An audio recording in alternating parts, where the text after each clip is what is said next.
ॐ हरिः ॐ श्री गुरुभ्यो नमः। हरिः ॐ श्री गणेशाय नमः। ॐ श्री सरस्वत्यै नमः। ॐ नमो भगवते वासुदेवाय। ॐ नमो गुरुभ्यः। विश्वं दर्पणदृश्यमाननगरी तुल्यं निजान्तर्गतं पश्यन्नात्मनिमायया बहिरिवो भूतं यथा निद्रया। यः साक्षात् कुरुते प्रबोधसमये स्वात्मानमेवाद्वयं तस्मै श्रीगुरुमूर्तये नमः। इदं श्रीदक्षिणामूर्तये। ॐ नमः श्रीपरमहंसस्वादित चरणकमलतिन्मकरन्दाय भक्तजनमानसनिवासाय श्रीरामचन्द्राय वागीशायस्य वदने लक्ष्मीं यस्य च वक्षसि यस्यास्ते हृदये संविद तं नृसिंहमहं भजे। विश्वसर्गविसर्गादि नवलक्षणलक्षितं श्रीकृष्णाख्यं परं धाम जगद्धाम नमामि तत्। सच्चिदानन्दरूपाय विश्वोत्पत्त्यादिहेतवे तापत्रयविनाशाय श्रीकृष्णाय वयं नमः। नारायणं नमस्कृत्य नरं चैव नरोत्तमं देवीं सरस्वतीं व्यासं ततो जयमुदीरयेत्। श्रीकृष्णाय वासुदेवाय हरये परमात्मने प्रणतक्लेशनाशाय गोविन्दाय नमो नमः। यन्त्रव्रजन्तमनुपेतमपेतकृत्यं द्वैपायनो विरहकातर आजुहाव पुत्रेति तन्मयतया तर्वो विनेदुः। तं सर्वभूतहृदयं मुनिमानतोऽस्मि। वरहापीडं नटवरवपुः कर्णयो कर्णिकारं बिभ्रद्वासकनककपिशं वैजयन्तीं च मालां रन्ध्रान्वेणुरधरसुधया पूरयन् गोपवृन्दैः वृन्दारण्यं स्वपदरमणं प्राविशद्गीतकीर्तिः। मनसो वृत्तयोऽन्यस्युः कृष्णपादाम्बुजाश्रयाः। वाचो विदायिनी नाम्ना कायस्तप्रहरणादिषु धर्मभिभ्राम्यमाणानां यत्र त्वापीश्वरेच्छया मङ्गलाचरितेर्दानैः रतिर्नः कृष्ण ईश्वरे। भवे भवे यथा भक्तिः पादयोस्तव जायते तथा कुरुष्व देवेश नाथस्त्वं नो यतः प्रभो। नाम संकीर्तनं यस्य सर्वपापप्रणाशनं प्रणामो दुःखशमनः तं नमामि हरिं परम् जन्माद्यस्य यतोऽन्वयादिश्चार्थेष्वभिघ्नस्वराट् तेने ब्रह्महृदाय आदिकवये मुह्यन्ति यत्सूरयः तेजो वारिमृदां यथा विनिमयो यत्र त्रिसर्गो मृषा धाम्ना स्वेन सदा निरस्तकुहकं सत्यं परं धीमहि निगमकल्पतरोगलितं फलं शुकमुखादमृतद्रवसंयुतं पिबत भागवतं रसमालयं मुहुरहो रसिका भुवि भावुकाः ॐ नमो भगवते तुभ्यं वासुदेवाय धीमहि प्रद्युम्नाय निरुद्धाय नमः संकर्षणाय च अच्युतानन्द गोविन्द नामोच्चारणभेषजा नश्यन्ति सकलारोगाः सत्यं सत्यं वदाम्यहम् अङ्गनामङ्गनामन्तरे माधवः माधवं माधवं चान्तरेणाङ्गनः इत्थमाकल्पिते मण्डले मध्यगः सञ्जगो वेणुना देवकी नन्दनः वंशी विभूषितकरानवनीरदाभाः पीताम्बरादरुणबिम्बफलाधरोषाः पूर्णेन्दुसुन्दरमुखादरविन्दनेत्राः कृष्णात् परं किमपि तत्त्वमहं न जाने। ब्रह्मा जी નારદજીના પ્રશ્નનો ઉત્તર આપી રહ્યા છે. નારદજી પ્રશ્ન કર્યો, ભગવાને આ જગતની સૃષ્ટિ કેવી રીતે કરી? ખૂબ સુંદર રીતે સંપૂર્ણ વિશ્વ રૂપના દર્શન આપણને કરાવ્યા. આ ભગવાનની વિભૂતિ કેવી છે? पंचमहाभूत कहिए, शरीर कहिए, इंद्रिय कहिए, मन कहिए, पशु कहिए, पक्षी कहिए, सर्व ईश्वर मात्र છે. ગઈકાલે જોયું એમ, પુરુષેવ ઇદગમ સર્વમ. અહીંયા જે કંઈ છે એ સર્વ આ પુરુષ ઈશ્વર માત્ર છે. પણ આ ઈશ્વર માત્ર છે, જા સમજજો.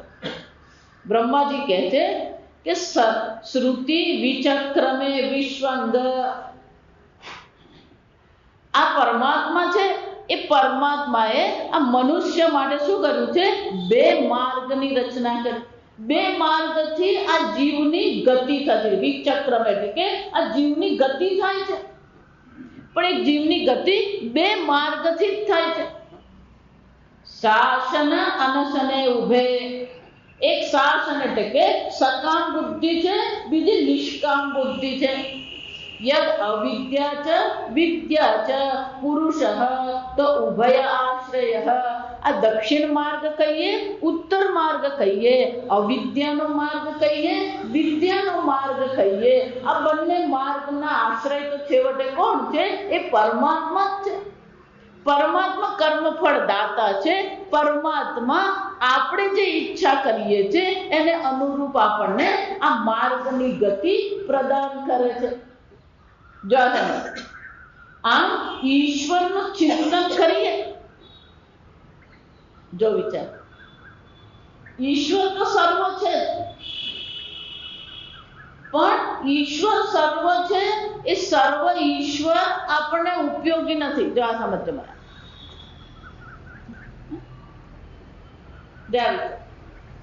દૂધ લાવીએ ને એમાં ઘી તો સર્વત્ર છે,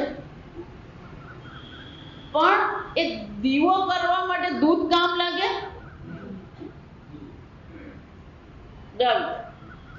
દૂધમાં ઘી જે છે તો શું છે?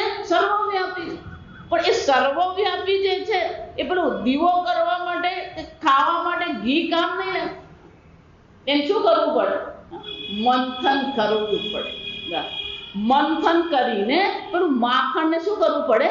અલગ કરવું પડે, અલગ તારવવું પડે. એમ પરમાત્મા તો સર્વત્ર છે, પણ મને ઉપયોગી છે ક્યારે ઉપયોગી થાય? એ મંથન, વિચાર રૂપી મંથન આપણે કરીએ. બ્રહ્માજી બહુ સરસ ચર્ચા કરે. હવે જે ચર્ચા છે બહુ સુંદર કે આ પરમાત્મા સર્વ છે, પણ એ પરમાત્માની આપણે ઉપાસના કરીએ. વિચાર મંથન એટલે શું છે? એ ઉપાસના આપણે કરીએ. જો એ પરમાત્માની ઉપાસના કરીએ નહીં તો પરમાત્મા આપણા પર અનુગ્રહ કરી શકે જ નહીં. ઈશ્વરને અનુગ્રહ કરવા માટે કોઈક નિમિત્તની આવશ્યકતા છે. નિમિત્ત વિના ઈશ્વર પણ કોઈના પર અનુગ્રહ કરે ને. હું એટલે વારંવાર બધાને કહું કે એવું માનતા ને કે ઈશ્વર પેલા અનુગ્રહના પડીકા કરીને આ બજાર જોઈએ ને, આ બજારમાં સવારના પોરમાં બધા રાજકોટના, ભાવનગર બધા દુકાન ખોલે ને, એ દુકાન ખોલે એટલે પેલો ફાફડા વાળો, જલેબી વાળો શું કરતો? બધાને પેલા પડીકા મૂક્યા. પહેલા પેલો જઈને પેલો દીવો કરે, બત્તી કરે, બધું કરે, અને પછી પેલો પડીકા આવે અને શું કરે? પેલો ફાફડા જલેબી ખાય. જા સમજ. એમ પેલો જલેબી વાળો, ફાફડા વાળો શું કરે? બધી દુકાને પેલા પડીકા મૂક્યા. એને ખબર જ હોય કયા દુકાન વાળા શું ખાવાનું. એમ ભગવાન સવારના પોરમાં ઉઠીને બધાને ઘરે પેલા અનુગ્રહના પડીકા મૂકી નહીં આવે. આ સમજો. ઈશ્વર તો નિષ્પક્ષ છે. તમે જ્યાં સુધી એની ઉપાસના કરો નહીં, યજ્ઞ કરો નહીં, તપશ્ચર્યા કરો નહીં, તો ભગવાન પણ તમારા પર અનુગ્રહ કરી શકે જ નહીં. જો ભગવાનને અનુગ્રહ કરવા માટે કોઈક નિમિત્તની આવશ્યકતા. બીજું, પશુ પક્ષીઓને કોઈ ભગવાનના અનુગ્રહની આવશ્યકતા નથી. કેમ? કારણ કે એમને જે પ્રકારથી એમની રચના કરવામાં આવી છે એ જ પ્રકારે એ લોકો જીવન જીવી જ રહ્યા છે. ગાય છે તો એ ગાય તરીકેનું જીવન જીવે છે, કૂતરો છે કૂતરા તરીકેનું જીવન જીવે. આપણને ભલે એમ લાગે આ કૂતરો મારું બૂટ લઈ ગયો, જો આ સમજ છે.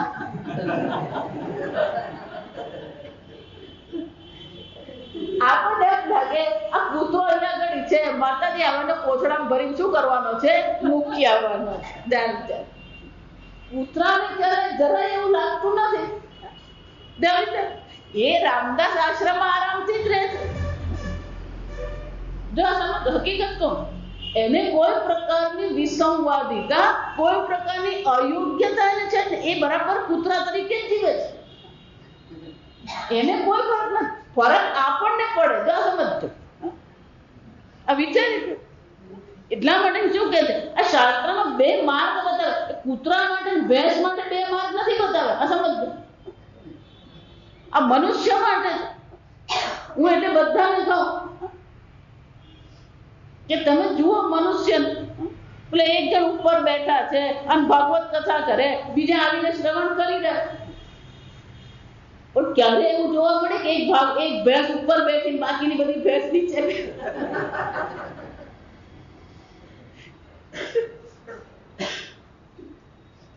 એને કોઈ ભાગવત કથાની જરૂર નથી. આ સમજો, એને મંદિરની જરૂર નથી, એને માળા કરવાની જરૂર નથી, એને સ્નાન કરવાની જરૂર નથી, વસ્ત્રની જરૂર નથી. આ સમજો. એ જેવા છે એવા શું છે? એ બરાબર જ છે. અને એને ક્યારે જો બે વસ્તુ બરાબર જ છે એટલું નહીં, એને પણ શું લાગી રહ્યું છે? બધું બરાબર જ છે. આ મનુષ્ય પોતે બરાબર નથી અને આજુબાજુની એકે વસ્તુ બરાબર લાગતી જ નથી. જો સમજો, ભગવાન ગમે એટલી વ્યવસ્થા કરી આપે પણ એને બધું શું લાગતું હોય? માતાજી બધું પણ હવે ઠીક હવે શરૂ થાય તો શું થયું?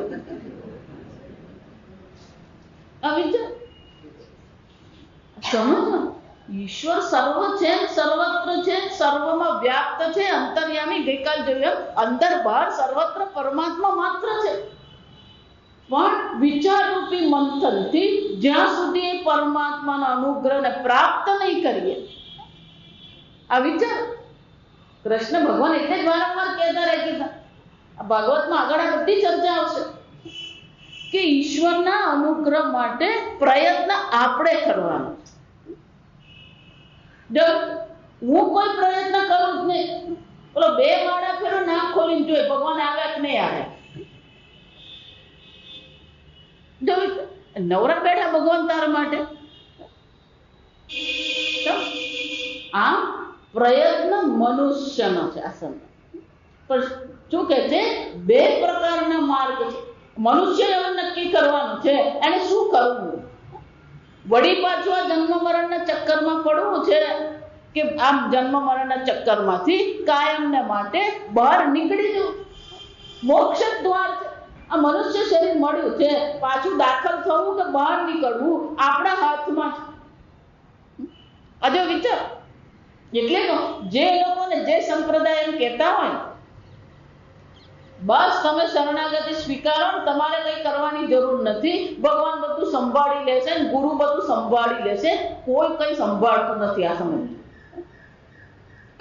ગીતામાં ભગવાન અર્જુનને કહી દે છે, ઉદ્ધરે આત્માનાત્માનમ નાત્માનમ અવસાદયે.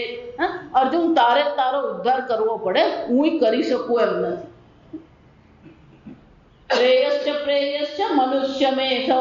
આ 2 માર્ગ છે. એક શ્રેય માર્ગ છે, બીજો પ્રેય માર્ગ છે. નિર્ણય કોણે કરવાનો છે? વિપ્રનું. જે એનું શું કરે છે? વરણ કરે.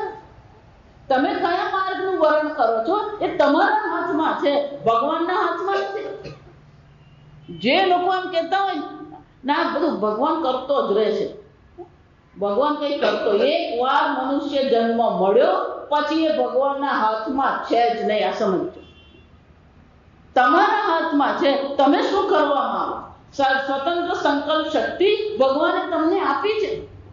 નાર માતાજી અમે તો આ ઘરમાંથી ઊંચા જ નથી આવ્યા. કોણ ઊંચો આવે? તું ઊંચો આવવાનું. રાત્રે નિદ્રા, દિવસે કામ, ક્યારે ભજીશું શ્રી ગોપાળ. આ વિચાર. બુદ્ધિ આપણી ક્યાં? 2 મિત્રો,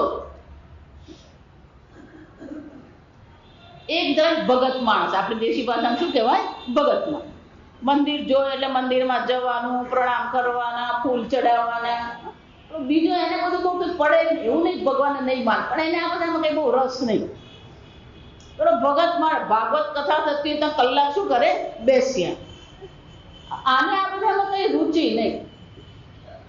જો આને પેલું પિક્ચર જોવું હોય, પાર્ટી હોય, આ બધામાં એને મજા પડે. આને એ બધા મજા પડે ને. બંને મિત્ર, જો ક્યારેક આવા મિત્રો હોય. આ સમજવું આશ્ચર્ય. આ જગત ખરેખર આશ્ચર્ય જ છે. કોણ કોનો મિત્ર બની જાય અને 2માં આમ જો તો કઈ મેળ પડતો નહીં હોય. આ સમજો, બંને જણા મિત્ર. એટલે એક દિવસ 2 જણા બેઠા હતા. એટલે પેલો ભગત માણસ હતો, એને આને કહ્યું કે જો ભાઈ આમ આ જીવન આમ જ વીતી જવાનું, જરાક ભગવાનનું નામ લેવાનું. આ ભાગવત કથા છે, ચાલ તું મારી સાથે સાંભળવા. જરાક કાનમાં ભાગવત કથાનું શું છે? રસપાન કર. પેલો કે આખી જિંદગી હું કરવાનું આ બધામાં? આ કૃષ્ણ જન્મ થયો ને આ સાંભળી હું કરવાનું? એની પાસે એના તર્ક હોય. આ સમજવા. એટલે આ કંઈક એવું નથી, પણ આ બધું ભગવાન જ કરી રહ્યો છે. ક્યારેક આપણે ભગવાનની કથાનું શ્રવણ કરવાનું. એટલે આ કંઈક ભાઈ એ બધી તારી વાત સાચી, પણ આ ભગવાને આ જગત બહુ સરસ બનાવ્યું છે, એને આપણે માણવું જોઈએ, જરાક મજા કરવી જોઈએ. આ ભગવાન જગત કોને માટે બનાવ્યું? આપણા માટે જ બનાવ્યું. જો આમ બંને જણા એકબીજાની બુદ્ધિને શું કરે? ફેરવવાનો શું છે? પ્રયત્ન. એક દિવસ બે જણાએ નક્કી કર્યું. પેલો ભગત કે તું એમ કે છે કે આ બધું પિક્ચર ને પાર્ટી લગ્નમાં મજા આવે, સારું ચાલ હું પેલા લગ્નમાં જાઉં અને તું ભાગવત કથામાં જા. કે સારું, એટલે એક્સચેન્જ કરી. શું કહેવાય? જાઓ. પેલો જે લગ્નમાં ગયો ગયો ખરો, પણ ત્યાં એને શું છે, એટલે ત્યાંય બેઠો બેઠો એ શું કરતો હોય, આજે તો પેલું વરાહ અવતારની ચર્ચા કરવાના હતા અને વરાહ અવતારની કથા છે. એટલે લગ્નમાં બેઠા બેઠા એ ચિંતન કોણ કરતો હતો? પેલી કથા. આ જે ભગવત કથા બેઠો આ વરાહ અવતાર, એટલે એને એમ થાય કે ભગવાન વળી કઈ સુવર બનતા હશે કે ભગવાન કઈ ડુક્કર બનવાના હતા. આ બધું નકામું કાલ્પનિક જ છે. એટલે એ બેઠો બેઠો શું વિચાર, એને કદાચ ત્યાં લગ્નમાં ગયા હોત, જરાક મજા આવતે ને આઈસ્ક્રીમ બાઈસ્ક્રીમ ભેળપૂરી ખાતે જ અસર છે. એટલે એ ત્યાં બેઠો બેઠો શું કરે, એનો શું થાય, જેને ભગવત તત્વમાં રુચિ છે એને ગમે તે દેશમાં ગમે તે સ્થાનમાં મૂકો, ગોળ ફરીને એનું મન તો ક્યાં જવાનું છે? ત્યાં જ જવાનું.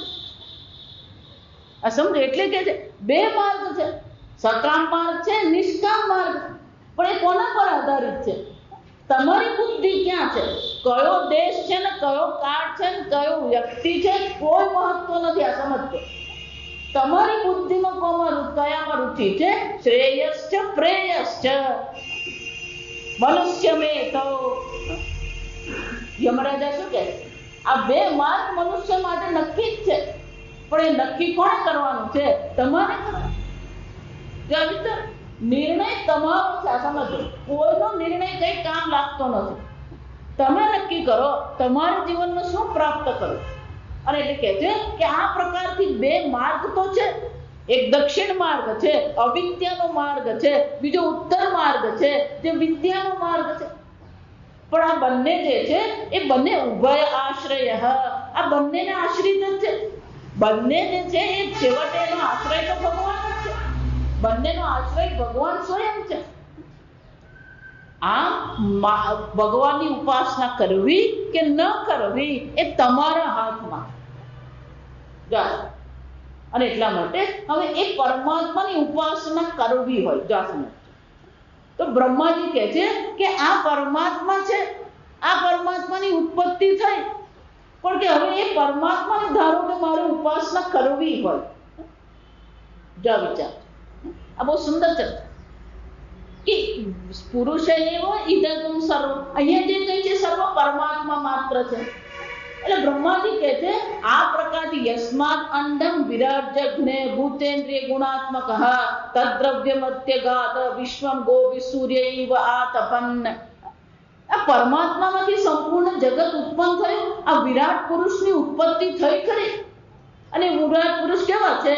ભૂતેન્દ્રિય ગુણાત્મક, પંચ મહાભૂત, 10 ઇન્દ્રિયો, 3 ગુણ, આ બધા આ બધું શું છે? પરમાત્મા માત્ર છે.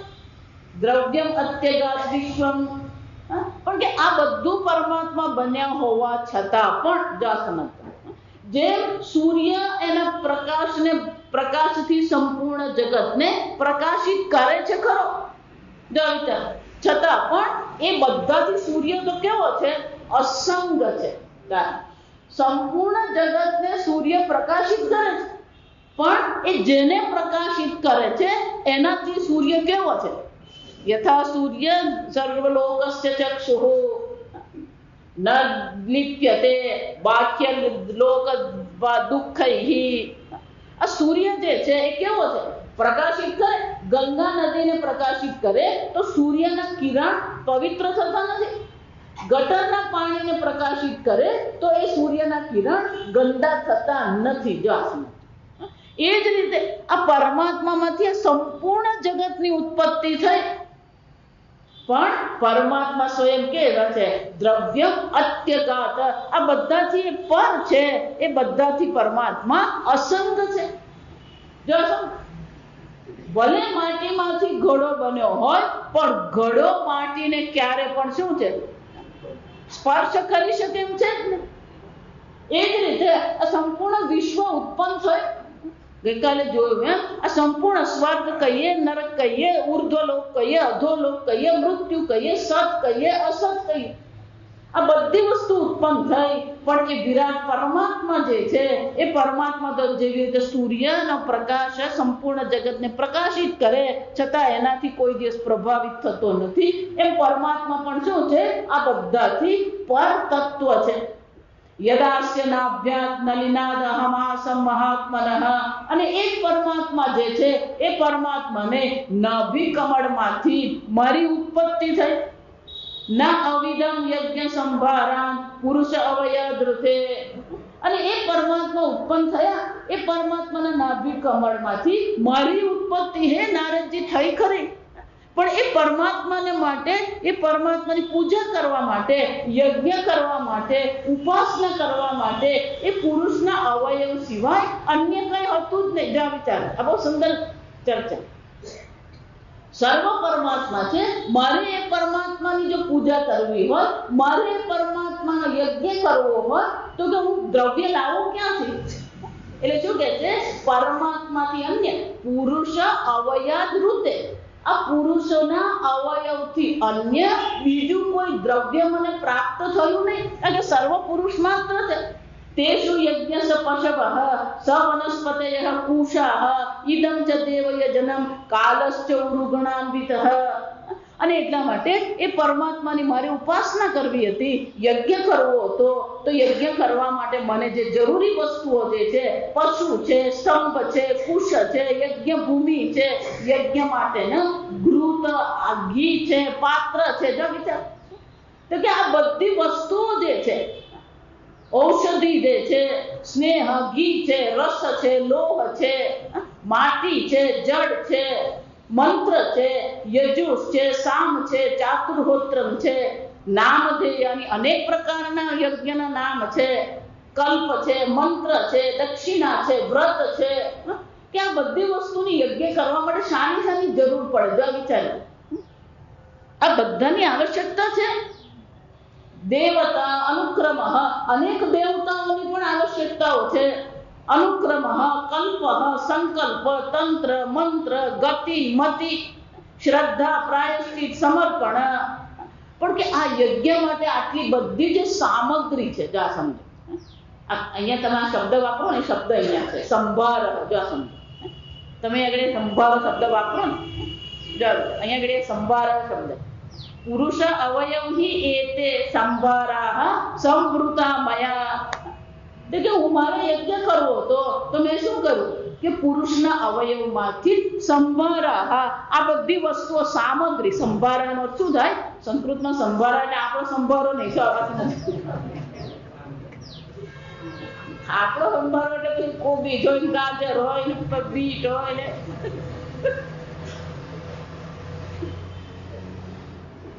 સંભારા એટલે કે યજ્ઞ સામગ્રી. સંવૃતા, અમે એકત્રિત કરી, પણ મને ક્યાંથી મળી? પુરુષ અવયવી. કેમ? કે આ બધું પુરુષ જ છે. વનસ્પતિ કહીએ, ઘી કહીએ, ગાય કહીએ, દૂધ કહીએ, દહીં કહીએ, મંત્ર કહીએ, તંત્ર કહીએ, ગતિ કહીએ, મતિ કહીએ, શ્રદ્ધા કહીએ, આ બધી વસ્તુ છેવટે છે કોણ? પુરુષ માત્ર છે. જો સમજો. અને એટલા માટે એ પુરુષના અવયવમાંથી આ બધી વસ્તુને મેં શું કર્યું? એકત્રિત કર્યું. ઇતિ સંવૃત સંભારઃ. આ પાછળ બીજી વાર સંભાર શબ્દ આવ્યો. આ પ્રકારથી એકત્રિત કરેલી જે કઈ સામગ્રીઓ બધી હતી, પુરુષ એવ અવયવ હિ અહમ તમેવ પુરુષમ યજ્ઞમ તેન એવ યજમ ઈશ્વરમ. આ પુરુષના અવયવ, પરમાત્માના અવયવમાંથી સામગ્રી એકત્રિત કરી અને એક સામગ્રી દ્વારા મેં એક પરમાત્માનું શું કર્યું? યજન કર્યું. એટલે તો આગળ ભલે જ માનતા મેં ભગવાનની પૂજા કરી, બ્રહ્માજી જ કરે એમ નહીં. આ બ્રહ્માજીની જે ભાવના છે એ જ ભાવના આપણી પણ હોવી જોઈએ. આ જગતમાંથી બધું પાણી કહીએ કે ઘી કહીએ, બધું જ કહીએ, આપણે જયારે યજ્ઞ કરીએ, આપણે પણ ભગવાનને અભિષેક કરીએ, આપણે શું માનીએ? મેં ભગવાનને શેરડીનો રસનો અભિષેક કર્યો. જાઓ આ વિચાર, ક્યાંય પેલો અહમને સ્થાન નથી. જો જે બ્રહ્માજીની ભાવના છે ને, એ ભાવના આપણી હોવી જોઈએ. કેમ કે આપણે કઈ ઉત્પન્ન નથી કરતા. જો વિચારી જો, ધારો કે તમે અભિષેક કરો છો, જો વિચાર, તો અભિષેકનો જે દ્રવ્ય છે એ તમે ઉત્પન્ન કર્યો? શિવલિંગ જેને કહીએ છીએ એ પૃથ્વી તત્વ તમે ઉત્પન્ન કર્યું? નહીં. પાત્ર જેને આપણે કહીએ, લોહ જેને કહીએ, તો લોહ પણ શું છે? પૃથ્વીમાં છે. જો વિચાર, આ શરીર પંચ મહાભૂત ઇન્દ્રિય અને ગુણનું બનેલું છે, એ પણ શામાંથી બન્યું? પરમાત્મા જ છે. જો વિચાર,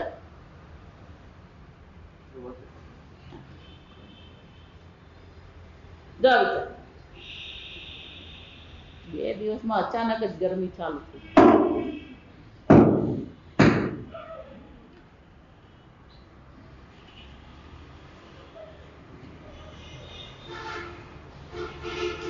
બધું પરમાત્મા. આ શરીર પણ શામાંથી ઉત્પન્ન થયું? પરમાત્મામાંથી જ ઉત્પન્ન થયું. જો સમજો, જો પરમાત્મામાંથી જ આ શરીર ઉત્પન્ન થયું, શરીર દ્રવ્ય પણ પરમાત્મામાંથી ઉત્પન્ન થયા.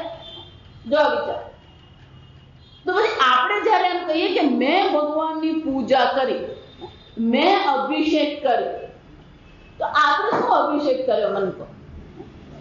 પણ અભિષેકની ક્રિયા તો મેં કરી ને. ધારો કે તમે અભિષેક કરો, જો મજાની વાત, તો આપણે પેલું પાત્ર વાંકું વાળ્યું, પણ ગુરુત્વાકર્ષણનો નિયમ તો કોણ છે? તમે શેરડીનો રસ માટે આમ કર્યું, એ શેરડીનો રસ નીચે જે પડી રહ્યો છે એ કોને કારણે પડી રહ્યો છે? તમારા સંકલ્પથી નીચે પડે.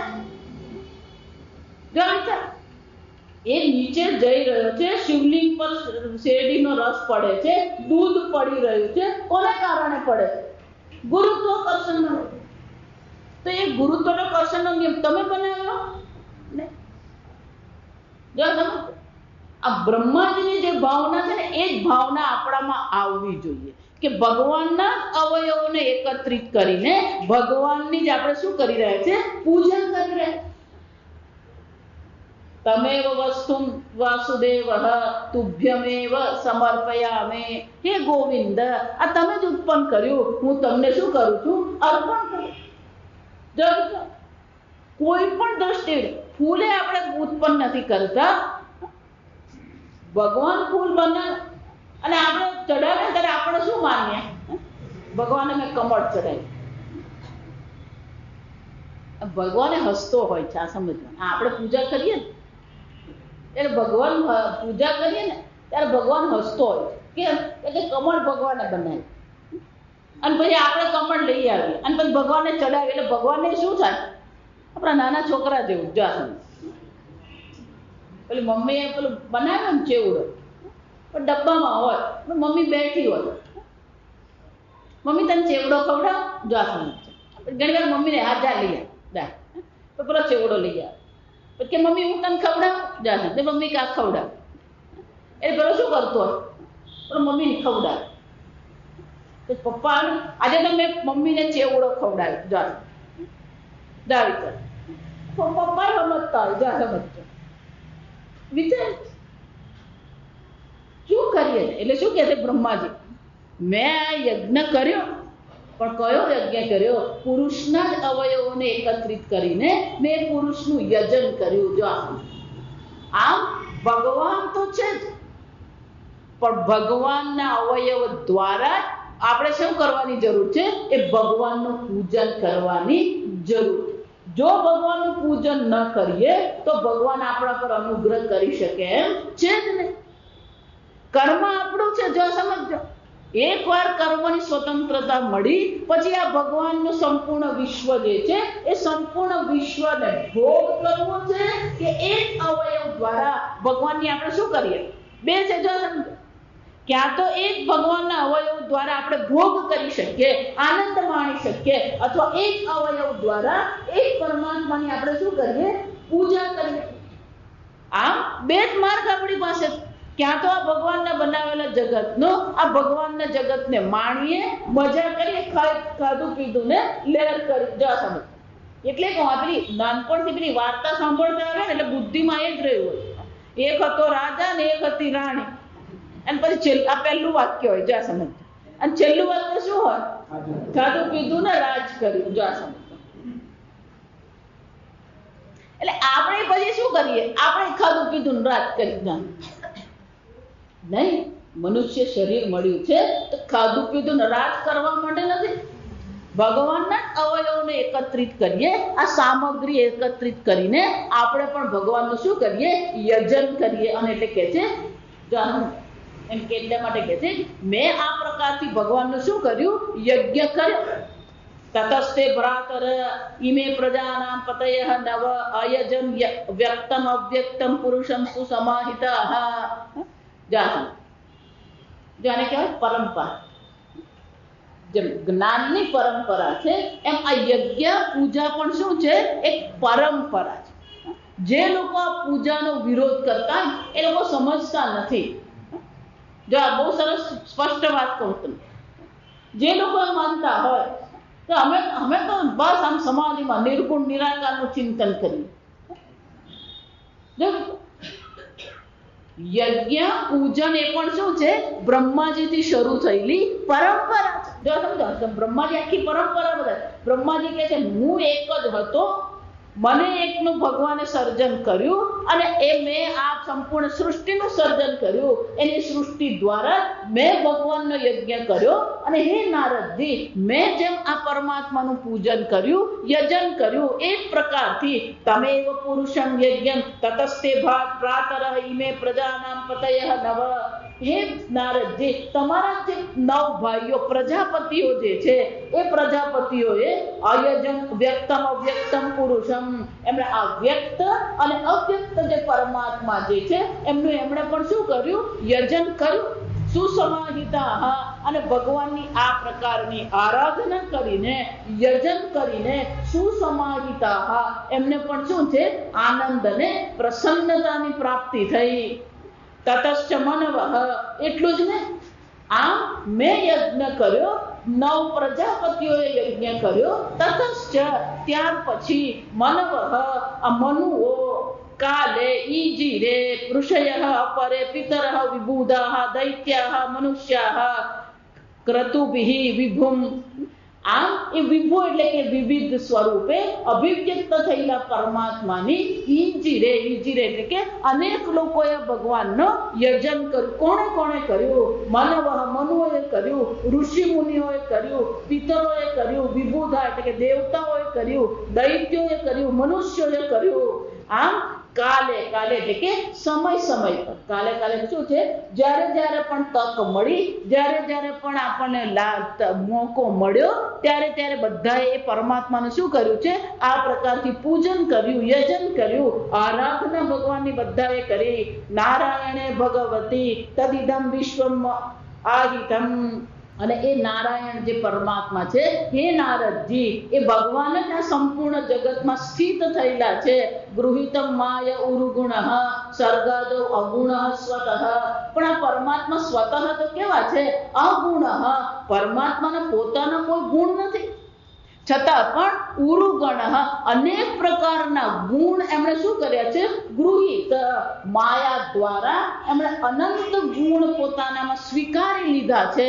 અને અનંત ગુણ સ્વીકારીને એ જ પરમાત્મા, એ જ નારાયણ, એ ભગવાન નારાયણ આ જગતમાં સ્થિત થયેલા છે. જગતથી ભિન્ન, જગતથી અન્ય કે જગતથી પર એ નારાયણ છે જ નહીં. અને એટલા માટે હે નારદજી, મેં ભગવાનનું યજન કર્યું, પ્રજાપતિઓએ કર્યું, અન્ય સર્વ મનુષ્ય દેવતાઓ પણ આ પરમાત્માનું યજન કરતા જ રહ્યા છે. કાલે નો શું થાય? આ પ્રકારથી સમયે લોકો ભગવાનનું યજન કરતા જ હોય છે.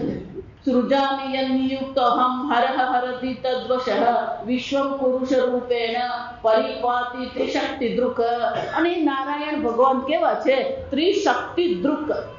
3 પ્રકારની શક્તિને ધારણ કરનારે નારાયણ ભગવાન છે. અને 3 શક્તિ દ્વારા આ સંપૂર્ણ જગતને શું કરતા રહે છે? એક ભગવાન નિયુક્ત, ભગવાને જ મને આ નિયુક્ત કર્યો છે. ભગવાને મને પ્રેરણા આપી અને ભગવાનની પ્રેરણાથી સૃજામિ, આ જગતનું હું સર્જન કરું છું. હરહ હરતિ તદ્વશઃ, એમને જ વશ થઈને એ પરમાત્મા શિવજી આ સંપૂર્ણ જગતનો સંહાર કરે છે.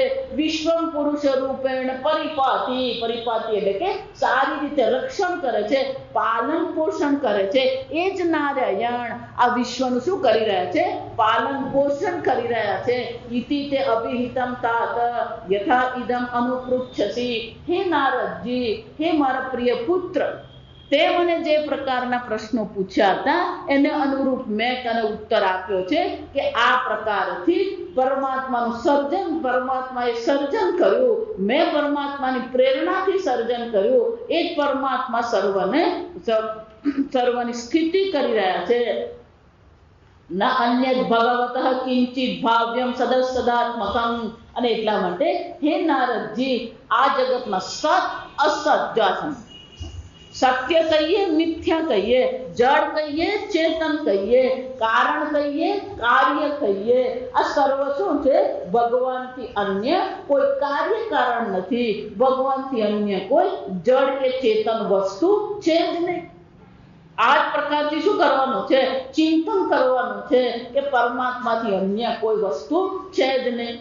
જાઓ, જો પરમાત્મા જ સર્વ છે તો પછી આપણો જે પણ કઈ મહિમા છે, આપણી જે પણ કઈ વિભૂતિ છે, એ વિભૂતિ પણ ખરેખર કોની વિભૂતિ છે? પરમાત્માની જ વિભૂતિ. અને એટલે બ્રહ્માજી કહે છે ન ભારતી મે અંગ મૃષા ઉપલક્ષ્યતે. એ પરમાત્માની પ્રેરણાથી મારી વાણી, ભારતી એટલે વાણી ગણ, મારી વાણી ક્યારેય વ્યર્થ થતી નથી. એ પરમાત્માના અનુગ્રહને કારણે મારી વાણી પણ કેવી છે? સત્ય બને છે. નવૈ કિંચિન મે મનસઃ મૃષા ગતિ. એ પરમાત્માની પ્રેરણા, એ પરમાત્માના અનુગ્રહને કારણે મારા મનની પણ શું છે? ક્યારે વ્યર્થ ગતિ થતી નથી. સતત એ મારું મન એ પરમાત્માની દિશામાં ગતિ કરતું રહે છે. એ પરમાત્માનું ચિંતન એ જ પરમાત્માની કૃપાથી કરતું રહે છે. નૈમે ઋષિકાણી પતંતી અસત પથે. અમારી ઇન્દ્રિયો, ઋષિકાણી એટલે શું છે? અમારી ઇન્દ્રિયો જે છે, એ ઇન્દ્રિયો ક્યારે અસત પથે, અધર્મના માર્ગે ક્યારે મારી ઇન્દ્રિયો જતી નથી. પણ નારદજી, આ બધું કોને કારણે થઈ રહ્યું છે? યન્મે ઉત્કંઠયા ધૃતો હરિ. કારણ કે મેં ખૂબ પ્રેમ ભાવથી આ હરિને મારા હૃદયમાં ધારણ કરેલા છે. ઈશ્વરને જો હૃદયમાં ધારણ કર્યા હોય તો વાણી વ્યર્થ થતી નથી, મન વ્યર્થ ગતિ કરતું નથી, વ્યર્થ ચિંતન કરતું નથી. અને આ ઇન્દ્રિયો ક્યારેય અધર્મના માર્ગ પર ગતિ કરી શકે છે જ નહીં. કારણ કે એ ઈશ્વર શું છે? સતત મારા હૃદયમાં છે. હું પ્રેમપૂર્ણ ઉત્કટ ભાવથી સતત એ ભગવાનનું સ્મરણ કરતો રહું છું.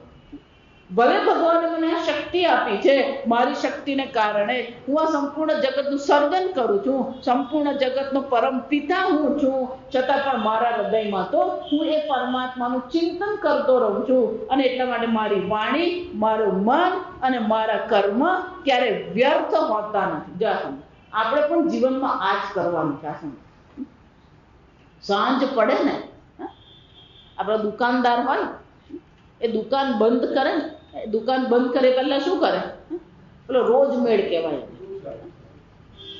જમા ઉધારનું શું કરે? પેલો હિસાબ કરે. આજે કેટલો વકરો થયો, આજે કેટલું ખરીદ્યું, આ બધાનું એ શું કરતો હોય? પેલું લખે, હિસાબ કિતાબ કરે. એમ આપણે જયારે સાંજે સૂઈ જઈએ ને, તો સૂતા પહેલા શું કરવું જોઈએ? મારા હૃદયમાં કોણ કોણ આવ્યું, મારી વાણી કેવી હતી, મારું કર્મ કેવું હતું, મારી ભાવના કેવી હતી.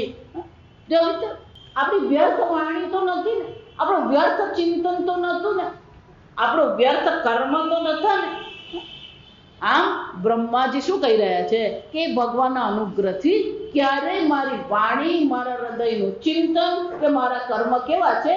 વ્યર્થ થતા જ નથી. આ ભગવાનનો અનુગ્રહ છે. જો એટલે ધર્મનો પાલન કરવું એ પણ શું છે? ઈશ્વરનો અનુગ્રહ છે. ધર્મનિષ્ઠ રહેવું. યુધિષ્ઠિરને કઈ કેટલી પરિસ્થિતિ આવી, પણ યુધિષ્ઠિર કેવો હતો? સતત એ ધર્મનિષ્ઠ હતા. ક્યારેય અધર્મનો વિચાર કર્યો ને, ગમે એટલી પ્રતિકૂળતા, વનમાં જવું પડ્યું, પણ વનમાં જઈને પણ શું કર્યું? જો આ સમજો, આ મહાભારતની કથા કહીએ, રામાયણની કથા કહીએ, આ ભાગવત કથા કહીએ, આપણને શીખવે છે કે જીવનમાં ગમે એવી પ્રતિકૂળતા આવે, ઈશ્વરનું ચિંતન, ઈશ્વરનું સ્મરણ, ઈશ્વરનું પૂજન ક્યારે પણ છૂટવું જોઈએ.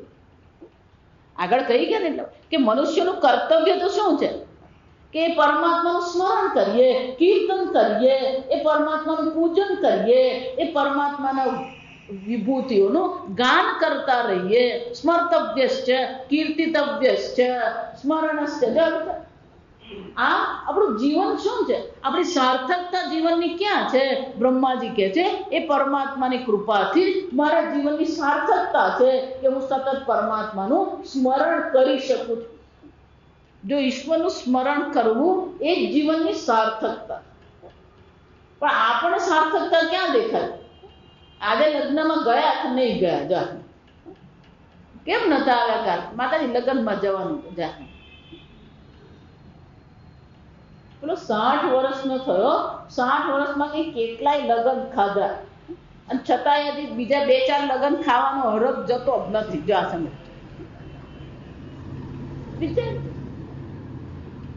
આ બધાથી આપણા મનમાં શું છે?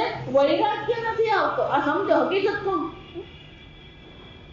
પેલો પિક્ચરમાં ગયા, પાર્ટીમાં ગયા, લગ્નમાં ગયા, રિસેપ્શનમાં શું કરતા રહીએ છે?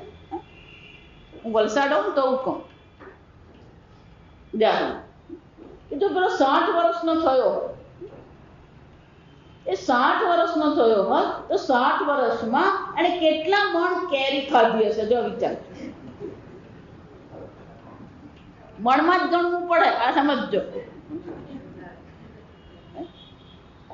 અને છતાંય જો જરા આંબા પર મોર ઓછો આવ્યો હોય તો પેલો એટલો દુઃખી થતો હોય, માતાજી આ વખતે કઈ બહુ મજા નથી, પણ આ 8 વર્ષ સુધી હું કર્યું તે વિચાર. છૂટતું નથી. આને શું કહેવાય? એ છૂટતું જ નથી. ભોગ બુદ્ધિ જતી નથી. જો આનંદ એટલે કીધું પેલી સકામ બુદ્ધિ અને નિષ્કામ બુદ્ધિ બે જ છે. પેલી સકામ બુદ્ધિ શું છે? છૂટે છે ને પાછી પેલી બુદ્ધિ ગોળ ફરીને પાછી શું કરે છે? એ ભોગમાં પડે જ છે. ક્યાંક ને ક્યાંકથી પેલું ભોગ શોધી જ નાખે. ઋષિકેશ જાય તો એમ નહીં માનો કે ઋષિકેશ ગયો એટલે બહુ ડાયો થઈને તપશ્ચર્યા કરતો હોય. એ ત્યાં જઈને ચાટ જ ખાતો હોય.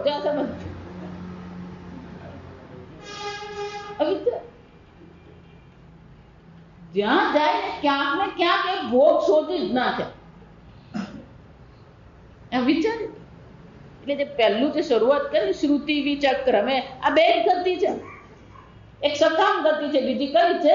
નિષ્કામ ગતિ. પણ એનો આધાર કોણ છે? આપણે પોતે છીએ. આપણે શું કરીએ? આપણી બુદ્ધિ ક્યાં છે? ભોગ બુદ્ધિ છે કે યોગ બુદ્ધિ છે? બારડોલી મારા પ્રવચન થાય, એ જો ને ડોક્ટર છે, ત્રીજી પેઢી ડોક્ટર થઈ ગઈ. જો આ સમજો, MBBS પાસ થઈ ગઈ. વિચાર કરો, દાદી ડોક્ટર થયેલા 1950માં, એમની દીકરી ડોક્ટર થઈ અને દીકરીની દીકરી પણ શું થઈ ગઈ? ડોક્ટર. 3 પેઢી ડોક્ટર. જાગતો એમનું ઘર બહુ મજા. હંમેશા એમને કહું, પેલી હોસ્પિટલ નીચે છે. જો આ સમય નીચે શું રાખ્યું છે? પેલી હોસ્પિટલ બનાવી, પછી વચ્ચે ભાગ છે ને ત્યાં ઘર બનાવ્યું છે, પછી ઉપર સરસ મજાનો આવો મોટો હોલ બનાવ્યો જે આપણે સત્સંગ થતા રહે. ઉપનિષદના વર્ગો ત્યાં ચાલે. એટલે હું હંમેશા કહું, પેલો નીચે રોગ છે, પછી વચ્ચે ભોગ છે, અને પછી ઉપર શું છે? યોગ છે. જા સમજ.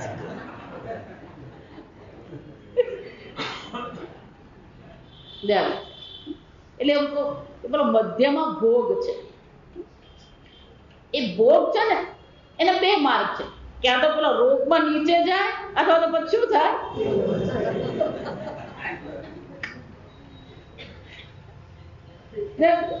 બે જ છે.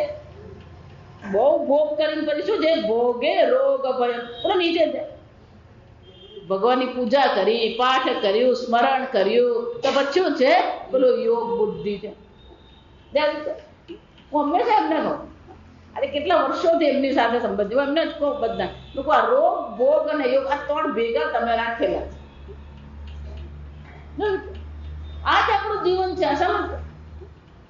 અને એટલે બ્રહ્માજી નારદજીને કહી રહ્યા છે કે એ પરમાત્માની કૃપા એવી મારા પર છે કે હું સતત એ પરમાત્માનું ચિંતન કરું છું. ક્યારે મારી બુદ્ધિ, મારી ઇન્દ્રિયો કુમાર્ગ પર જતી નથી, ક્યારે મારી બુદ્ધિ વ્યર્થ ચિંતન કરતી. કદાચ અધર્મ ન કરીએ પણ બુદ્ધિથી વ્યર્થ ચિંતન ન કરવું એ તો શું છે? કેમ? કારણ કે આપણા વિચારો પર આપણું પૂર્ણતઃ કોઈ નિયંત્રણ છે જ નહીં. વિચાર 5 ગમે એવો સિદ્ધ પુરુષ હોય એને આપણે પૂછી શકીએ 10 મિનિટ પછી તમારા મનમાં કયો વિચાર ઉઠશે? કઈ છે કે આ વિચાર ઉઠવા પર આપણું કોઈ નિયંત્રણ નથી, અને છતાં પણ એ મન પર નિયંત્રણ મેળવવું અને કોઈ પણ પ્રકારનું વ્યર્થ ચિંતન ન કરવું. જો સમજો, કશ્ચિન્ન મે મનસઃ મૃષા ગતિ, આ મારા મનની ક્યારે વ્યર્થ ગતિ થતી જ નથી. એનો અર્થ શું થયો? પોતાના મન પર પણ એને શું કર્યું છે? આ બ્રહ્માજી પોતાના મનને પણ પકડીને બેઠા. નિયંત્રણ છે. મન પર નિયંત્રણ મેળવવું બહુ અઘરું છે. આ ઇન્દ્રિયોને તો કરી લઈએ. ગીતામાં ભગવાન એ જ કહે છે, વિષયા વિનિવર્તન્તે નિરાહારસ્ય દેહિનઃ. અર્જુન, આ ઇન્દ્રિયોનો ભોગ કરવાનું બંધ કરી દેશે તો વિષયો પણ બધા શું થવાના? પાછા જતા રહેશે. રસવર્જમ, પણ મનમાં એ વિષયો પ્રત્યે જે રસ બુદ્ધિ જે છે, વર્જમ, એ રસ બુદ્ધિ તો રહી જ જાય. જો એટલા માટે આ વેદાંતિઓ ગમે એટલું સત્ય મિથ્યા કરતા રહે, એ ગમે એટલું સત્ય મિથ્યા કરે, પણ બેડપુરી પાણીપુરી માંથી બુદ્ધિ ઊંચી આવે જ નહીં. આ સમજ કે ભલે મિથ્યા છે પણ ખાવાની મજા તો આવે. જો આ સમજ, જો આને કહેવાય રસવર્જમ. ભગવાન જે કહી રહ્યા છે શું છે? પણ દીકરાનો દીકરો આમ ખોળામાં બેઠો હોય ને તો મને બ્રહ્મજ્ઞાન જેવું લાગે. જો સમજો, બ્રહ્માનંદ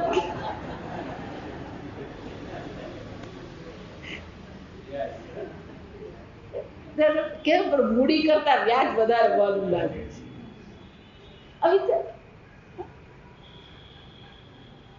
એટલે કહું, પેલી મિથ્યા બુદ્ધિ છે ને, ડેન્જરસ બુદ્ધિ છે. આ સમજ, ખતરનાક છે. કેમ કે મિથ્યા બુદ્ધિ થયા પછી પણ પેલી રસ બુદ્ધિ, જે ભોગ બુદ્ધિ જે છે ને, એ જતી નથી. આ સમજ. એટલા માટે બ્રહ્માજી જે કહી રહ્યા છે ને અહીંયા, એ બહુ સ્પષ્ટ છે. જ્યાં સુધી સર્વત્ર ઈશ્વર બુદ્ધિ નહીં થાય ત્યાં સુધી ભોગ બુદ્ધિ નીકળવી અશક્ય છે.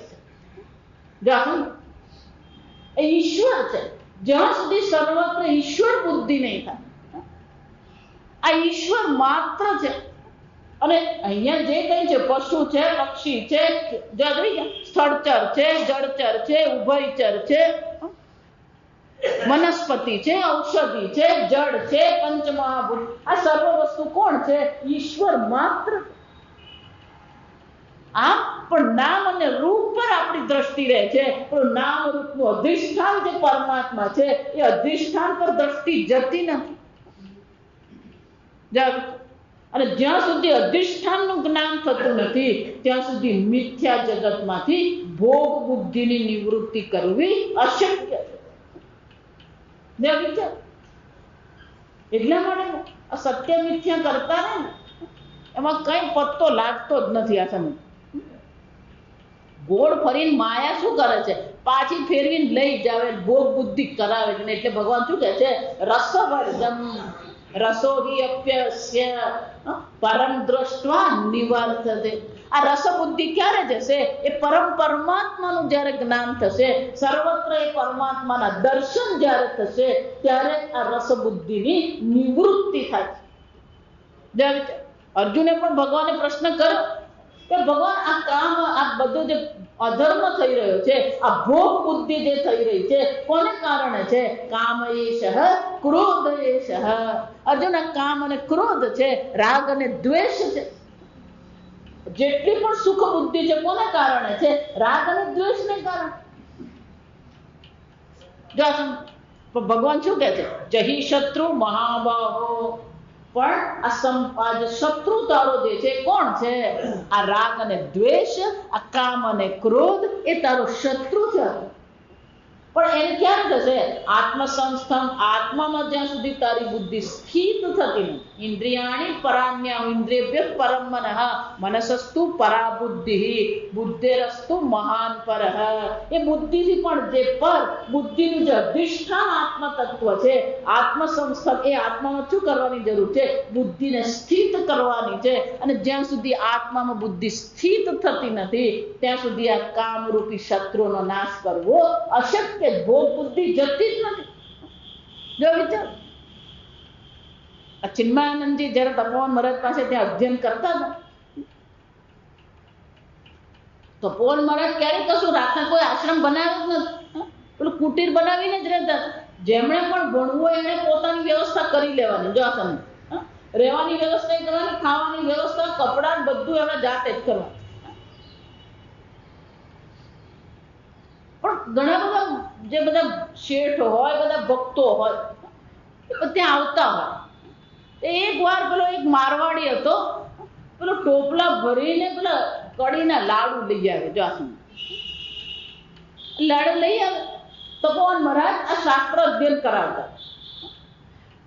પેલો ગયો, પેલો તપોવન મહારાજના ચરણ પાસે એને ટોપલો મૂક્યો અને બાજુમાં જઈને બેસી ગયો. જેટલા અધ્યયન કરતા હતા, થોડી વાર બધાની નજર ક્યાં પડે?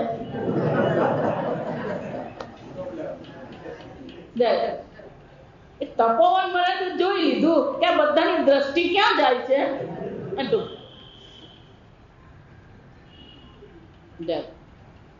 પેલા ચિન્મયાનંદજીને એમણે બોલાવ્યા. ચિન્મયાનંદજી તો આ ટોપલો હાથમાં લે. એટલે ચિન્મયાનંદજી થયું કે આ હંમેશા પ્રસાદની મહાજન પ્રસાદમાં જે છે ને એ વેચવા વાળો ને એને વધારે મળે. આ સમજમાં હંમેશા વેચવા વાળો શું છે? એ ચિન્મયાનંદ કીધું કે આપણે વેચવાના, એટલે આપણે બાપુ શું છે પણ છેલ્લે વધે બધું આપણું. જો આ સમજ એટલે એ તો ઉભા થાય, ટોપલો હાથમાં લો એમ કીધું ને હાથમાં લઈ લીધો. હાથમાં લીધો ને એટલે કે જ્યાં ગંગામાં જઈને પધરાવ્યા.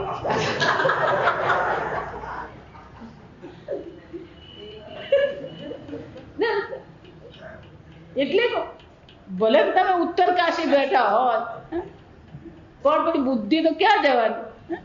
રોજ દાળ ને ભાત ખાય ને દાળ ને રોટલી ખાય પેલો લડુ જોડે મનમાં તો શું થાય? રસ બુદ્ધિ આવવાની. જો આ સમજ પેલો વિશ્વામિત્ર પાણી બેસીને ધ્યાન કરવા બેઠા, પણ ત્યાંય પણ શું થઈ ગયું?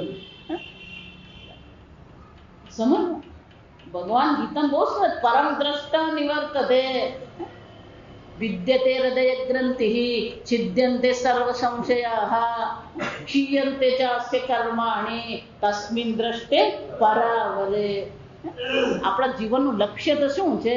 પર અને અવર, વ્યક્ત અને અવ્યક્ત, કાર્ય અને કારણ સ્વરૂપ જે પરમાત્મા છે એનું ચિંતન કરવું એ આપણા જીવનનું લક્ષ્ય છે.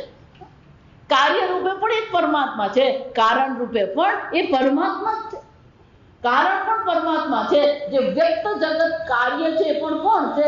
પરમાત્મા માત્ર છે. જો સમજો. આમ એ અધિષ્ઠાન જે છે, જ્યાં સુધી અધિષ્ઠાનનું જ્ઞાન થતું નથી, અને અધિષ્ઠાન એટલે એમ નહીં કડીના લાડુનું અધિષ્ઠાન નહીં, આ ઇન્દ્રિયો અને બુદ્ધિનું અધિષ્ઠાન પણ કોણ છે? એક પરમાત્મા. આગળ જોઈ છે કે દ્રષ્ટા પણ એક પરમાત્મા છે, દ્રશ્ય પણ એક પરમાત્મા છે, દર્શન ક્રિયા પણ કોણ છે? એક પરમાત્મા. દ્રષ્ટા દ્રશ્ય ક્રિયા રૂપ. આમ એ સર્વત્ર એ પરમાત્માના દર્શન છે. આમ બ્રહ્માજી કહી રહ્યા છે કે પરમાત્મા સતત મને પ્રેરણા આપી રહ્યા છે, સતત મારું હૃદય એ પરમાત્માની પ્રેમ ભરી એ ભગવાનનું ચિંતન કરતું રહે છે. આમ ઈશ્વર બ્રહ્મા જ્યાં વિચાર એટલે બ્રહ્માજીએ ઈશ્વરનું ચિંતન કરવું પડે તો જ પછી એના કર્મ, એનું મન, એની ઇન્દ્રિયો આપણી દેશી ભાષામાં કહે ને તો ઠેકાણે રહે. જો આ સમજ, જો ઈશ્વરનું ચિંતન છૂટ્યું ને તો માયા શું કરવાની છે? ક્યાંક ને ક્યાંક આવીને પકડી જ લે. એટલે જો હજી તો આ સાધન સ્કંદ છે, બીજો સ્કંદ છે ને સાધના સ્કંદ છે. અહીંયા બધી સાધનાની ચર્ચા છે કે આ પ્રકારની સાધનાઓ આપણા જીવનમાં હોવી જોઈએ. પછી આગળ જયારે સ્કંદ શરૂ થશે ને ત્રીજો સ્કંદ, ત્યારે જે બધા ભક્તોની ચર્ચા આવશે ત્યારે આપણને જોવા મળશે કે એક નાની ભૂલ એ ભક્તને શું કરે છે, પાછો આ સંસારમાં ફેંકી દે છે. યુધિષ્ઠિરે એક જ ભૂલ કરી, ધર્મનિષ્ઠ હતા પણ એક ભૂલ કરી. કઈ કરી? આ જુગાર રમવાની ભૂલ છે. સમજ, જુગાર રમવો રાજા માટે તો યોગ્ય છે, એમાં કશું અધર્મ નથી, પણ એમની જે આસક્તિ હતી જુગાર રમવાની, અને આપણે ગુજરાતીમાં કહીએ છે હાર્યો જુગારી શું કરે, બગડું રમે. આમ ધર્મથી શરૂ થયું પણ એ ક્યાં લઈ ગયું, અધર્મમાં. મહારાજશ્રી અમને કહેતા, જો વિચારી ગયું, ધર્મનિષ્ઠ રહેવું પણ જે છે ને એ પણ ખતરનાક છે. જો વિચાર કે હું ધર્મનિષ્ઠ છું એવું જો તમારા મન તમારી બુદ્ધિ પર તમે વિશ્વાસ કરી દીધો, અને એકવાર મન અને બુદ્ધિ પર વિશ્વાસ કરો, પણ મન પર ક્યારે કયા વિચાર ઉઠે છે, કઈ ભોગ બુદ્ધિ આવે છે ખબર નથી, પણ તમારો વિશ્વાસ જો મન પર છે તો એ મન તમારી પાસે શું કરાવશે, જે મન તમને અધર્મ, જે મન તમારું ધર્મ કરાવે છે એ જ મન પછી તમારી પાસે શું કરાવશે, અધર્મ કરાવશે. આ ભરોસો મન પર નથી કરવાનો, બુદ્ધિ પર નથી કરવાનો. બ્રહ્માજી શું કહે છે, એ સતત હું પરમાત્માનું ચિંતન કરું છું, સતત એ પરમાત્માના સ્મરણમાં હું મગ્ન રહું છું. કે ઈશ્વરના ચિંતન વિના આ મન બુદ્ધિ ઇન્દ્રિયો પર નિયંત્રણ મેળવવું નારદજી અશક્ય છે, અને એટલા માટે હું ક્યારેય ઈશ્વરના સ્મરણનો ત્યાગ કરતો જ નથી. જો બ્રહ્માજી આ પ્રકારથી જીવન જીવતા હોય, અને બ્રહ્માજી એ પ્રથમ છે, જો આ સમજો, બ્રહ્માજીની જો આ હાલત છે તો તમે હું કયા વાડીના મૂળા, જો આ સમજજો. અને એટલે આગળ કે છે, જો સમજો, સોહમ સામનાયમય તપોમય. અને હું કોણ છું, નારદજી સામનામય, વેદ મૂર્તિ બ્રહ્માજી હું છું, તપોમય મારું જીવન છે, પ્રજાપતિ નામ અભિવંદતી પતિ, આ સંપૂર્ણ પ્રજાનો પતિ હું છું, અભિવદંતી, બધા મારું શું કરે છે, અભિવાદન કરે છે, લોકો મારી પ્રશંસા કરે છે.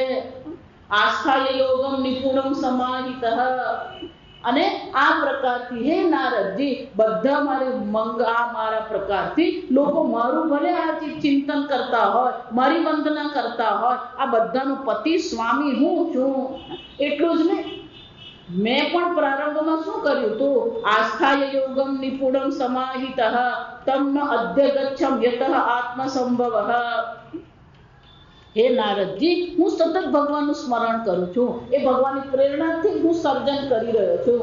અને પ્રારંભમાં મેં પણ યોગની ધારણા કરી હતી, યોગનો નિયમ રાખ્યો હતો, અને છતાં પણ આસ્થાય યોગમ નિપુણમ, આ યોગમાં હું પણ મેં નિપુણતા મેળવી હતી, એમાં જ હું સમાહિત થઈ ગયો હતો. અને છતાં પણ ન અદ્ય ગચ્છમ યતઃ આત્મસંભવઃ, જેમાંથી મારી ઉત્પત્તિ થઈ, આત્મસંભવ, જે પરમાત્મામાંથી મારી ઉત્પત્તિ થઈ એને પૂર્ણતઃ તો હે નારદજી હું પણ જાણી શક્યો નથી. ન અદ્ય ગચ્છ, એમને પૂર્ણતઃ જ્ઞાન મને પણ નારદજી થયું નથી. નતઃ નમસ્ અસ્મિ અહમ તચ્ચરણમ. અને એટલા માટે એ પરમાત્મા જે છે એની અનંત ગુણ છે, અનંત વાણી છે, અનંત કર્મ છે, એમને હું પણ સમજી શક્યો નથી. જો આ સમજ, આ બહુ સુંદર ચર્ચા કે પરમાત્માને પૂર્ણતઃ હું પણ સમજી શક્યો નથી. જાઓ, અને જો બ્રહ્માજી પૂર્ણતઃ પરમાત્માને સમજી શકતા નથી તો પછી આપણે પણ શું છે, સમજી શકીએ એવી કોઈ શક્યતા. એટલા માટે જયારે વિભૂતિ યોગની ચર્ચા ભગવાને કરી, છેલ્લે અર્જુનને શું કહે છે, અર્જુન આ તો મેં તને થોડું ઘણું જણાવ્યું, બાકી મારી વિભૂતિ તો કેવી છે, અનંત છે. મારી બધી વિભૂતિને જાણવી, જોવી, સમજવી તો કોઈ પણ એ કરી શકે એમ છે જ નહીં. અને એટલે બ્રહ્માજી કહે છે હું પણ એ પૂરેપૂરું સમજી શક્યો નથી, અને એટલા માટે હું પણ શું કરતો નતોસ્મી અહમ, અને હું પણ એ ભગવાનને છેવટે પાર પામી શકતો નથી, અને એટલે હું પણ ભગવાનને શું કરું છું, ખાલી પ્રણામ કરી શકું છું. તચ્ચરણમ સમાયુષામ ભવચ્છિદમ, અને એટલા માટે હું પણ આ ભવચ્છિદમ સંપૂર્ણ જન્મ મરણના ચક્કરનો જે અંત લાવનાર છે, સ્વસ્તિ અયનમ સુમંગલમ, સર્વનું મંગલ કરનાર કલ્યાણ કરનાર જે પરમાત્મા છે, જન્મ મરણના ચક્કરનો અંત લાવનાર છેદ કરનાર જે પરમાત્મા છે, એ પરમાત્માને હું પણ માત્ર નમસ્કાર કરું છું, એનાથી અન્ય કંઈ હું કરી શકું એમ છું જ નહીં. યહ હિ આત્મ માયા વિભવમ સ્મપર્યગત યથા નભઃ સ્વાંતમ અથા પરે કૃતઃ. જે આકાશ અનંત છે, આકાશનો અંત આકાશ પોતે જાણતો નથી, એ જ રીતે આ ભગવાનની વિભૂતિ જે છે એ ભગવાનની વિભૂતિ પણ કેવી છે, અનંત છે. ભગવાનનો મહિમા પણ અનંત છે, કોઈ એને પાર પામી શકે એમ છે જ નહીં. અને એટલા માટે હે નારદજી, હું પણ ભગવાનને શરણે રહું છું, ભગવાનનું સતત ચિંતન કરતો રહું છું. નાહમ ન યુયમ યૃતા ગતિમ વિદુહુ, અને એટલા માટે હે નારદજી, તમે મારા પુત્ર છો, અને તમને હું આ એક વાત કરું છું કે તમે હોય કે મારા અન્ય પુત્રો હોય કે શંકર ભગવાન હોય, વામદેવમ કિમ ઉત અપારે સુરાહા, એ પણ જો આ ભગવાનનો મહિમાને જાણી શકતા નથી, તો પછી આ દેવતાઓ જે છે કિમ ઉત અપારે સુરાહા, તો કે દેવતાઓ પણ આ ભગવાનની મહિમાને જાણી શકે એવી કોઈ શક્યતા જ નથી. તન્માયયા મોહિત બુદ્ધયઃ તુ ઇદમ, અને એ જ ભગવાનની જે માયા જે છે, એ માયાથી જ લોકોની બુદ્ધિ શું થઈ જાય છે, મોહિત થઈ જાય છે. અને ભગવાનની માયાથી લોકોની બુદ્ધિ એટલી બધી મોહિત થઈ જાય છે કે નારદજી એમના મહિમાને કોઈ જાણી શકતું નથી, સમજી શકતું નથી. વિનિર્મિતમ ચ આત્મા સમમ વિચક્ષમહે, અને એટલા માટે ભગવાન જ્યારે અવતાર ધારણ કરે છે, ભગવાન અવતાર ધારણ કરે ત્યારે લોકો શું માને છે, આ તો અમારું શરીર છે, એમ એમનું શરીર છે, અમે ખાઈએ છે, એમ ભગવાન ખાઈ રહ્યા છે. આમ ભગવાનને પણ શું કરતા રહે, વિચક્ષમહે, અનેક પ્રકારની અટકળ કરતા રહે છે ભગવાન વિશે, પણ ભગવાનને સમજી શકતા નથી. ભગવાનને પણ પોતાની જેમ ગણવા માંડે છે. રામજીને પણ એવું જ હતું. પાર્વતી ગયા તો પાર્વતીને શું થઈ ગયું, એમને મોહ થઈ ગયો. એમને એમ થઈ ગયું કે આ તો પત્ની માટે રડી રહ્યા છે, આ વૃક્ષને પૂછી રહ્યા છે. પાર્વતીની બુદ્ધિ જો મોહિત થતી હોય, એટલે શું કહે છે, અને એટલા માટે હે નારદજી, હું હોઉં, તમે હોય કે શંકરજી હોય, આ ભગવાનનો મહિમા, ભગવાનની લીલાને, ભગવાનના રૂપને કોઈ પહોંચી શકે, સમજી શકે એમ નથી. એટલું જ નહીં, ભગવાન સ્વયં પણ પોતાની મહિમાનું પૂર્ણતઃ વર્ણન કરી શકે. ભગવાન પણ ધારો કે એમની મહિમાનું વર્ણન કરે તો કેટલું વર્ણન કરી શકે, કેટલું કરી શકે આપણે. અને બ્રહ્માજી કહે છે ભગવાન સ્વયં પણ પોતાની મહિમાનું પૂર્ણતઃ વર્ણન કરી શકતા નથી, તો હું ને તમે તો શું કરી શકીએ. અને એટલા માટે આપણા જીવનમાં આપણો જે ગતિ જે છે, આપણું ગતિ તો એક પરમાત્મા માત્ર છે. અને એટલા માટે હે નારદજી, થોડું ઘણું એ ભગવાનને અવતાર કોને કહેવાય, એ ભગવાનની કેવી કેવી લીલાઓ જે છે, એ ભગવાનનો કેવો મહિમા જે છે, એ થોડું ઘણું હું તમને કહીશ. યસ્ત અવતાર કર્માણી ગાયંતી અસ્માદાદય.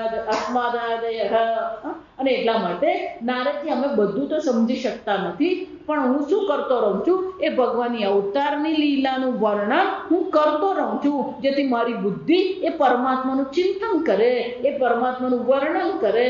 નયમ વિદંતિ તત્વેન તસ્મૈ ભગવતે નમઃ.